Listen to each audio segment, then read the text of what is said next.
Entering the Dharma Realm Part 1 Chapter 39, I, continued, I good man, I only know this door of universal adornment of Prajna Paramita. As to how all bodhisattvas, mahasattvas, possess vast and great minds that are like the realm of empty space, how they enter the Dharma realm, how they fully accomplish blessings and virtue, how they dwell in transcendental dharmas, how they are far apart from worldly conduct, how their wisdom eye is without coverings, how they universally contemplate the Dharma realm, how their wisdom mind is vast and great, just like empty space, how they can clearly see all states, how they attain the great brightness treasury of the ground of non-obstruction, how they are adept at discriminating the meanings of all dharmas, how they course in worldly conduct yet do not become defiled by worldly dharmas, how they can benefit the world yet not be damaged by the world, how they universally act as places of reliance for all worlds, how they universally know the activities in all living beings' minds, how they speak Dharma according to their potential, how they constantly attain self-mastery with respect to all times. How could I possibly know or speak about such conduct of merit and virtue? Good man, south of here, in a kingdom called Three Eyes is a Bhikshu named Good Looking. Go to where he is and ask him how a bodhisattva studies the bodhisattva conduct, and cultivates the bodhisattva path. At that time, the youth Good Wealth bowed at her feet, circumambulated her countless times, gazed up at her in longing admiration, bade farewell, and took his leave. Entering the Dharma Realm Part 3. The 10 Good Teachers of the 10 Conducts. 11. The Bhiksha Good Looking, the Kingdom of Three Eyes. The Conduct of Happiness. At that time, the youth Good Wealth reflected on the profundity of the conduct in which a bodhisattva dwells. He reflected on the profundity of the Dharma certified to by a bodhisattva. He reflected on the profundity of the places into which a bodhisattva enters. He reflected on the profundity of the subtle and fine wisdom of living beings. He reflected on the profundity of how worlds rely and dwell on thoughts. He reflected on the profundity of living beings' activities. He reflected on the profundity of the flowing current of living beings' minds. He reflected on the profundity of how living beings are like reflections of light. He reflected on the profundity of the names and titles of living beings. He reflected on the profundity of the languages and speech of living beings. He reflected on the profundity of the adornment Dharma realms. He reflected on the profundity of planting and fostering the activities of karma. He reflected on the profundity of karma that adorns the worlds. He traveled progressively until he arrived at the Kingdom of Three Eyes. In all places, cities, counties, and hamlets, villages, suburbs, and marketplaces, rivers, meadows, mountains, and valleys. He universally sought the whereabouts of the Bhiksha Good Looking. Then he saw him in the forest, strolling back and forth.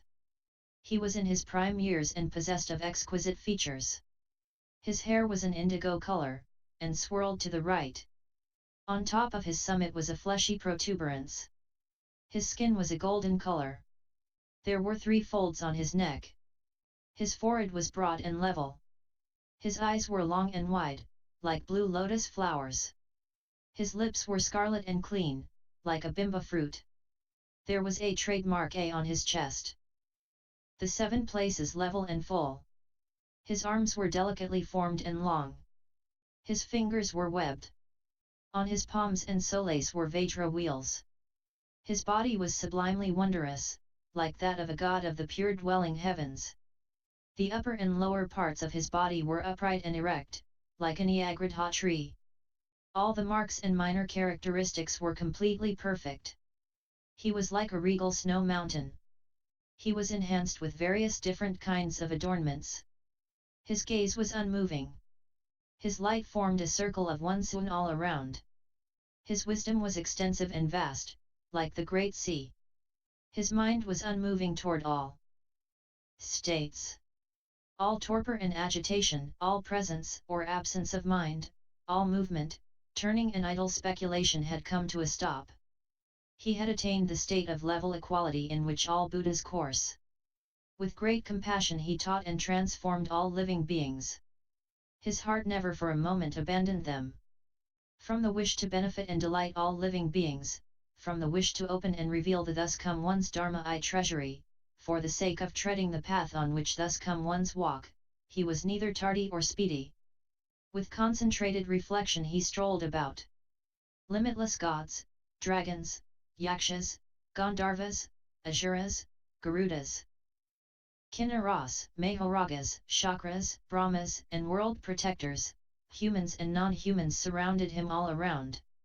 Direction-ruling spirits revolved according to his direction, acting as his guide and forerunner. The various foot-traveling spirits upheld jeweled lotus flowers to support his feet. Infinite brightness spirits extended their light to dispel the darkness. Jambu banner forest spirits rained down a multitude of assorted flowers. Unmoving earth treasury spirits manifested the myriad treasure troves. Universal light spirits of emptiness adorned the empty space. Accomplishment of virtue sea spirits rained down many gems. Spotless treasury Sumeru mountain spirits paid homage and made prostrations, bowed and placed their palms together. Unobstructed power wind spirits rained down wonderful fragrant flowers. Spring mildness night ruling spirits adorned themselves and prostrated their bodies on the ground. Eternally awake day ruling spirits wielding universally illumining all directions many banners abided in empty space, and emitted great light. At that time, the youth good wealth arrived at where the Bhikshu was. He made obeisance at his feet, placed his palms together. He said, sagely one, I have already brought forth the resolve for an uttara samyak sambodhi. I seek the bodhisattva conduct. I heard that the sagely one is skilled at providing instructions on the way of all bodhisattvas. I hope you will tell me how a bodhisattva studies the bodhisattva conduct and how he cultivates the bodhisattva way. Good-looking answered, good man, I am young in years and I have only recently left the home life. Within this lifetime, I have purified and cultivated Brahma conduct in the presence of Buddhas as many as the sand grains in 38 Ganges rivers. Perhaps where a certain Buddha was, for one day and one night, I purified and cultivated Brahma practices. Perhaps where a certain Buddha was, for 7 days and 7 nights, I purified and cultivated Brahma practices. Perhaps where a certain Buddha was, for half a month, 1 year, 100 years, 10,000 years, 100 million years, an ahuta of years, up to and including ineffable years, or perhaps for one small kalpa, or half a great kalpa, or one great kalpa, or 100 great kalpas, up to and including ineffable great kalpas I listened to wonderful Dharma. I received and practiced their teachings. I adorned all vows. I entered the places to which they were certified. I purified and cultivated all conducts. I fulfilled the sea of the 6 types of paramitas. I also saw these Buddhas accomplish the way and speak the Dharma, each with his individual differences without mix-up or confusion. I abided in and maintained the bequest of their teachings, up to and including their extinction. I also knew the original vows brought forth by those Buddhas. With the samadhi of vow power samadhi I adorned and purified all Buddha lands. With the samadhi power of entering all conducts, I purified and cultivated all bodhisattva conducts. With the power of escape of the universal worthies vehicle, I purified the paramitas of all Buddhas. Moreover, good man, when I stroll about, within a single thought, all the 10 directions appear before me, because my vision is purified. In a single thought, all worlds appear before me, because I traverse ineffable worlds.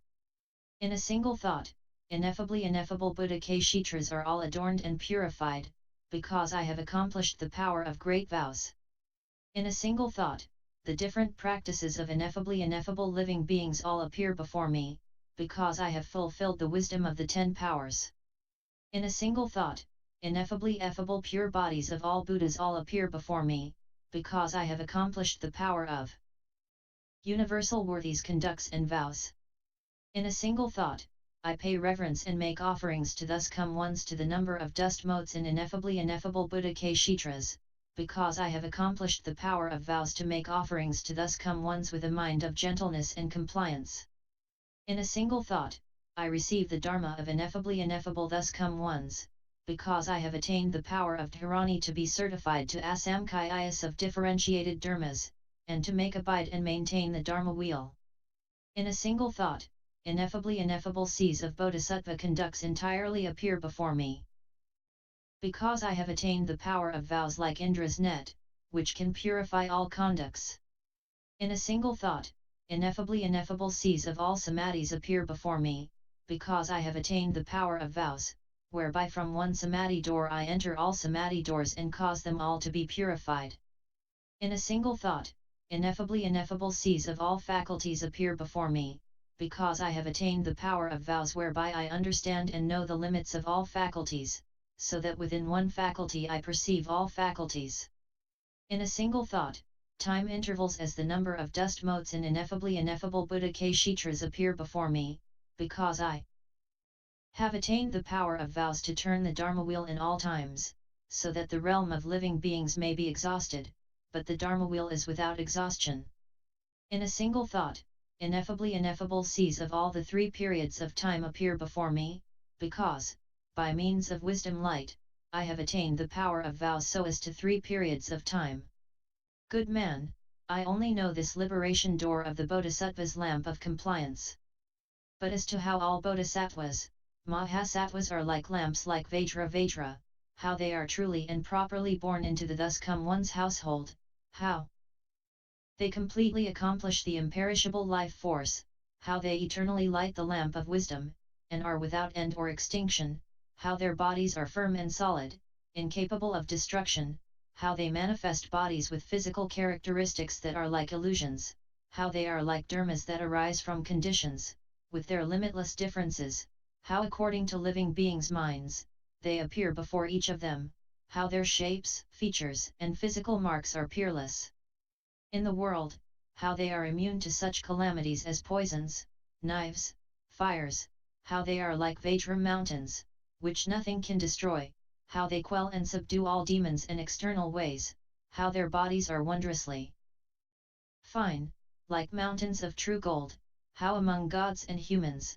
they are supreme and unique, how their renown is extensive and vast, heard of and known by all, how they regard all worlds as though they were before their very eyes, how their proclamations of the profound Dharma treasury are like the inexhaustible sea, how they emit great light to universally illumine the 10 directions, how those who see them most certainly smash the great mountain of all obstructions. Smash the mountains of obstructions, how they most certainly pull out the underlying root of all that is unwholesome, how they certainly enable beings to plant and cultivate vast, great good roots. Persons such as these are hard to get to see, and it is rare to have them appear in the world. How could I possibly know or speak of their conducts of merit and virtue? Good man, south of here is a kingdom called Renown. By the shore of a river, there is a pure youth called Comfortable Chief. Go to where he is and ask him how a bodhisattva studies the bodhisattva conduct, and cultivates the bodhisattva way. At that time, the youth good wealth, wishing the ultimate in a bodhisattva's courageous and pure conduct, wishing to attain a bodhisattva's light of great strength, wishing to cultivate a bodhisattva's unexcelled inexhaustible conduct of merit and virtue, wishing to fulfill a bodhisattva's firm and solid great vows, wishing to accomplish a bodhisattva's vast, great, profound mind, wishing to uphold a bodhisattva's limitless supreme conduct, regarded the dharmas of a bodhisattva without weariness or satiation. He vowed to enter all bodhisattvas' merit and virtue. He wished to forever gather in and tame all living beings. He wished to transcend the dense forest and wilderness of birth and death. He constantly delighted in seeing and hearing his good knowing advisor. Whether in serving him or making offerings to him, he was without repugnance or weariness.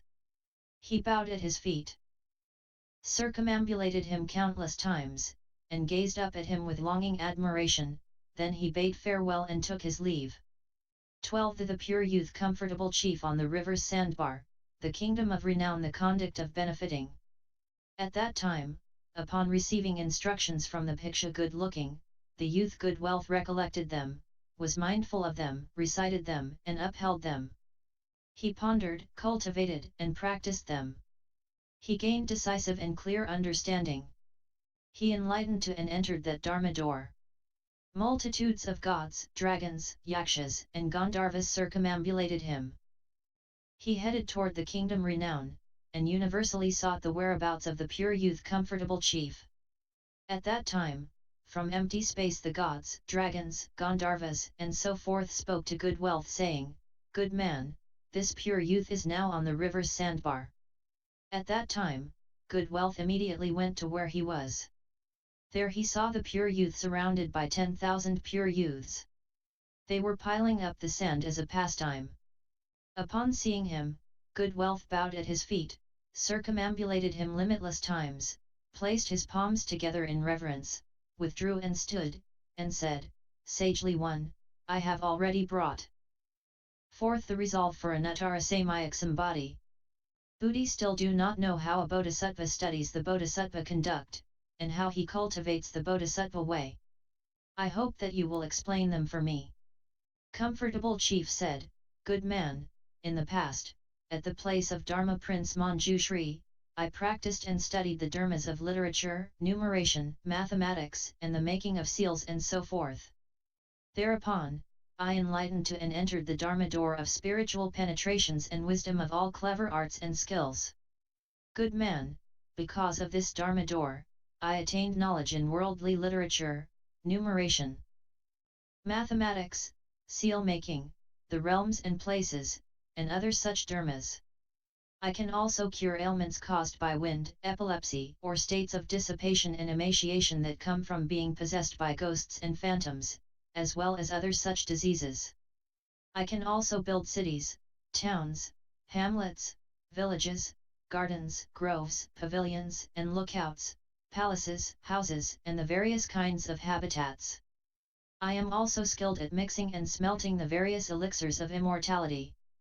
I am also skilled at managing agriculture, trade, and commerce.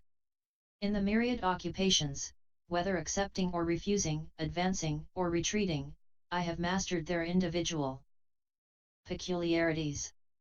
I can also well discriminate the physical characteristics of living beings, whether they perform good deeds or evil acts, whether they will be born in good paths, or evil paths, whether a given person should attain the path of the sound hearer vehicle, or whether a given person should attain the path of the conditionally enlightened vehicle, or whether a given person should enter the grounds of all wisdom. I can know about all affairs such as these. I can also cause living beings to study and practice these dharmas, and to increase and grow in decisiveness until they are ultimately pure. Good man, I am also capable of a bodhisattva's knowledge of numeration, specifically that 100 lakshas is 1 koti. A koti squared is 1 ayuta. A ayuta squared is 1 nahuta. A nahuta squared is 1 vimvara. A vimvara squared is 1 kamkara. To speak extensively, this continues up to and including an utpala squared is 1 padma. A padma squared is 1 samkhya. A samkhya squared is 1 gauti. A gauti squared is 1 upagama. An upagama squared is 1 incalculable. A incalculable squared is 1 incalculable turning. A incalculable turning squared is 1 limitless. A limitless squared is 1 limitless turning. A limitless turning squared is 1 boundless. A boundless squared is 1 boundless turning. A boundless turning squared is 1 unequaled. An unequaled squared is 1 unequaled turning. An unequaled turning squared is 1 uncountable. An uncountable squared is 1 uncountable turning. An uncountable turning squared is 1 inestimable. An inestimable squared is 1 inestimable turning. An inestimable turning squared is 1 inconceivable. An inconceivable squared is 1 inconceivable turning. An inconceivable turning squared is 1 illimitable. An illimitable squared is 1 illimitable turning. An illimitable turning squared is 1 ineffable. An ineffable squared is 1 ineffable turning. An ineffable turning squared is 1 ineffably ineffable. Again, this ineffably ineffable squared is 1 ineffably ineffable turning. Goodman, by employing a bodhisattva's method of calculation I can compute a vast collection of sand grains piled measureless yojanas high and know the exact number of grains within it. I can also know the various differences in all worlds to the east and their respective dwellings. In the south, west, north, 4 intermediate directions, above and below, it is the same way. I can also compute and know all the worlds of the 10 directions, whether they are broad, narrow, large, or small, and their names as well, and within them, the names of all kalpas, the names of all Buddhas, the names of all dharmas, the names of all living beings, the names of all karma, the names of all bodhisattvas, the names of all truths. All of these I completely understand and know. Good man, I only know this Dharma door of great spiritual penetrations and wisdom, light of all clever arts and skill. But as to how all bodhisattvas, mahasattvas can know the number of all living beings, how they can know the number of all categories and kinds of all dharmas, how they can know the number of all varieties of all dharmas, how they can know the numbers in all the 3 periods of time, how they can know the number of names of all living beings, how they can know the number of names of all dharmas, how they can know the number of all thus come ones, how they can know the number of names of all Buddhas, how they can know the number of all bodhisattvas, how they can know the number of names of all bodhisattvas. How could I possibly know or speak of their merit and virtue, make known that which they practice, reveal their states, praise their supreme powers, discourse on their likes and inclinations, proclaim their aids to the way, propound their great vows, laud their wondrous conducts, explain their myriad perfections, speak of their purities, or set forth their supreme wisdom light? Good man, south of here in a great city called Seed Dwelling is an upasika called Complete Abundance. Go to where she is and ask her how a bodhisattva studies the bodhisattva conduct, and how he cultivates the bodhisattva way. When the youth Good Wealth heard his words, the hair on his entire body stood on end. He was delighted and jumped with joy. He obtained a precious mind of rare faith and joy. He accomplished the mind to vastly benefit living beings. He could clearly see the entire successive order in which all Buddhas appear. He could completely penetrate the Dharma wheel of most profound wisdom and purity. In all destinies he accordingly manifested a body. He understood and knew the state of level equality in the 3 periods of time. He produced a great sea of endless merit and virtue. He emitted light of great wisdom and self-mastery. He opened the locks of the city of the 3 existences.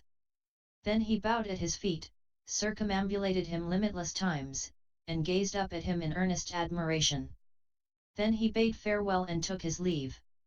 13. The Upasika Complete Abundance, the city seed dwelling, the conduct of non-opposition. At that time, the youth Good Wealth contemplated and reflected upon the instructions of his good knowing advisor. He was like a great sea, which receives rain from the great clouds without satiation. He had the following thought.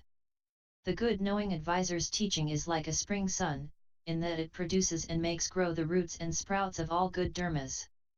The good knowing advisor's teaching is like a full moon, in that it refreshes and cools everything it shines on. The good knowing advisor's teaching is like a snow mountain in summer, in that it can dispel the heat and thirst of all beasts. The good knowing advisor's teaching is like the sun on a fragrant pool, in that it can open the lotus flower of the mind of all goodness. The good knowing advisor's teaching is like a great jeweled continent, in that various dharma jewels fill his heart.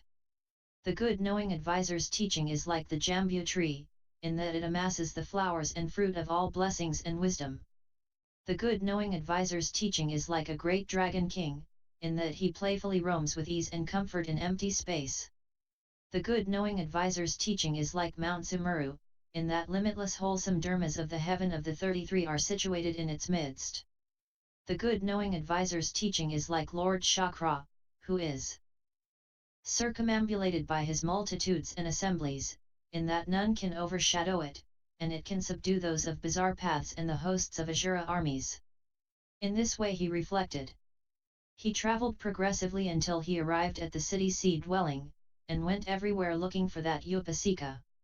At that time, the multitudes told him, "Good man, this upasika is in her residence inside this city." After Good Wealth heard this, he went to her door and stood there with his palms together. Her household was vast and extensive, with various kinds of adornments. All the walls were covered with a multitude of gems. On all 4 sides were doors adorned with jewels. After good wealth entered, he beheld the Upasika seated on a jeweled throne. She was in her prime years and possessed of resplendent features. She was upright, proper, and worthy of admiration. She was dressed in plain white, her hair hung down. On her person she wore no necklaces. Her physical characteristics and the light from her awesome virtue were unmatched save by the Buddhas and the Bodhisattvas. Inside her household were installed 10 billion thrones. They transcended everything possessed by humans and gods. All of this was brought about to accomplishment the power of Bodhisattva. Karma.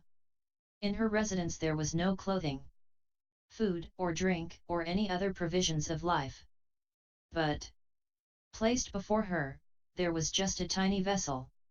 Moreover, there were 10,000 maidens who circumambulated her. Their awesome comportment and physical characteristics were like those of heavenly maidens. Wondrous objects of adornment ornamented their bodies. The sounds of their voices were wondrously fine, and whoever heard them was delighted. They constantly attended upon her left and right, drawing close and gazing up admiringly at her. They pondered and contemplated, bowing reverently with lowered heads, and responded to her instructions and commands. All those maidens emitted wondrous fragrances from their bodies, which universally perfumed everything. Living beings who encountered this fragrance all became non-retreating. They had no mind of wrath or harm, no mind of resentment or animosity, no mind of stinginess or jealousy, no mind of flattery or deceit, no mind of treachery or crookedness, no mind of hate or love, no mind of anger or rage, no mind of baseness or vulgarity, no mind of haughtiness or conceit. They gave rise to a mind of impartiality, they brought forth a mind of great kindness, they brought forth a mind of benefiting, a mind of abiding in precepts and comportment, a mind of separating from greed and seeking. Those who heard their sounds became happy and jumped for joy. Those who beheld their bodies completely separated from greed and defilement. At that time, after seeing the Upasika complete abundance, the youth good wealth bowed at her feet, respectfully circumambulated her, stood with his palms put together, and said, "Sagely one, I have already brought forth the resolve for a Nuttara Samyakam body. But I still do not know how a Bodhisattva studies the Bodhisattva conduct, and how he cultivates the Bodhisattva way. I heard that the Sagely One is skilled at guiding and teaching.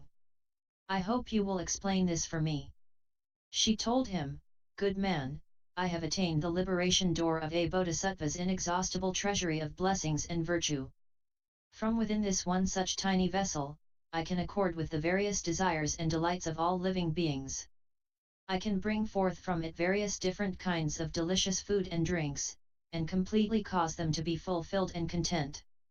If there are 100 living beings, 1,000 living beings, 100,000 living beings, 100 million living beings, 10 billions living beings, 100 billion living beings, 100,000 billion of Nahudas of living beings, up to and including ineffable living beings, and if there are living beings to the number of dust motes in Jambudvipa, living beings to the number of dust motes in one set of 4 continents under heaven, in a small 1,000-world system, in a middle 1,000-world system, in a great 1,000-world system, up to and including living beings to the number of dust motes in ineffable Buddha Kshetras, and if there are all the living beings in worlds of the 10 directions, I can use the vessel to accommodate their desires and joys, and cause them to be completely fulfilled. And yet this drink and food will never be used up or even diminished. As it is with drink and food, so too it is with various kinds of superior flavors, various kinds of furniture, various kinds of clothing, various kinds of bedding, various kinds of carriages, various kinds of flowers, various kinds of garlands, various kinds of incenses, various kinds of paste incense, various kinds of burning incense, various kinds of powdered incense, various kinds of precious jewels, various kinds of necklaces, various kinds of banners, various kinds of streamers, various kinds of canopies, various kinds of superior and wondrous provisions of life. I can use the vessel to completely provide those things which they like, so that all are satisfied. Moreover, Good man, if in one world in the east, there are sound hearers and solitarily enlightened ones who eat from this food of mine, they will all be certified to the fruition of sound hearers and pratyekabuddhas. They will abide in their very last body. As it is in one world, so too, in 100 worlds, 1,000 worlds, 100,000 worlds, 100 million worlds, 10 billion worlds, 100 billion worlds, hundreds of thousands of billions of nahudas of worlds, worlds to the number of dust motes in Jambudvipa, worlds to the number of dust motes in one set of 4 continents under heaven, worlds to the number of dust motes in countries in a small 1,000-world system, worlds to the number of dust motes in countries in a middle 1,000-world system, worlds to the number of dust motes in countries in a 3,000 great 1,000-world system, up to and including worlds to the number of dust motes in ineffable Buddha Kshetras, all of the sound hearers and solitarily enlightened ones therein will be certified to the fruition of sound hearers or pratyekabuddhas and abide in their very last body when they eat from the food of my vessel. As it is in the east, so too, in the south, west, north, the 4 intermediate directions, above and below, it is the same way. Moreover, good man, in one world in the east, up to and including in worlds to the number of dust motes in ineffable Buddha Kshetras, any bodhisattvas who have to undergo one more birth and who eat this food of mine, will all sit in way places under the Bodhi tree, quell and subdue demon armies, and accomplish Anuttara Samyak Sambodhi.